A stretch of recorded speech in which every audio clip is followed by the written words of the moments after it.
విదర్భ నగరానికి రాజు ఇంద్రసేనుడు. ఈ రాజుకు చంద్రసేనుడు అనే మిత్రుడు కూడా ఉన్నాడు. ఇంద్రసేనుని వద్ద నాగమణి అనే గొప్ప వజ్రం ఉండేది.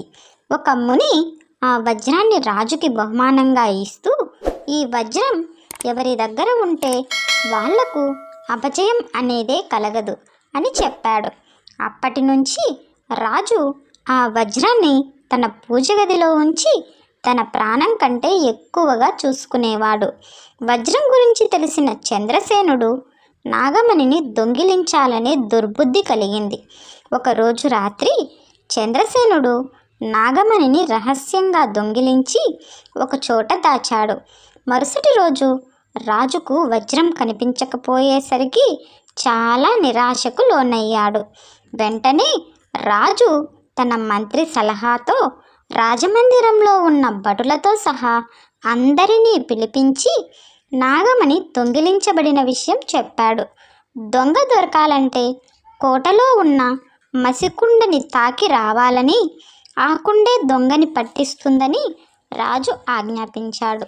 ఇక రాజు ఆజ్ఞతో రాజమందిరంలోని మంత్రులు, మిత్రులు, బంధువులు అందరూ ఆ కుండ ఉన్న ప్రదేశానికి వెళ్ళి ఒక్కొక్కరే ఆ కుండను తాకి వస్తున్నారు. అందరి చేతులకు మసి అవుతున్నది. చంద్రసేనుడు కూడా అక్కడికి వెళ్ళాడు. మహిమగల కుండ తన గుట్టు ఎక్కడ రట్టు చేస్తుందో అని కుండను తాకకుండానే వచ్చేశాడు. అందరి చేతులు పరిశీలించగా అందరి చేతులకు మసి అంటింది. ఒక చంద్రసేనుని చేతికి మాత్రం మసి అంటలేదు. ఆ విషయం భటులు రాజుకు తెలియచేశారు. రాజు చంద్రసేనుడే దొంగ అని గుర్తించాడు.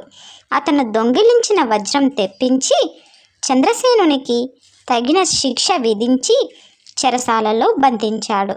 ఓకే ఫ్రెండ్స్, నా ఈ చిన్న కథ మీకు నచ్చినట్టయితే ప్లీజ్ లైక్ చేయండి, సబ్స్క్రైబ్ చేసుకోవడం మర్చిపోకండి. Thanks for watching. బాయ్.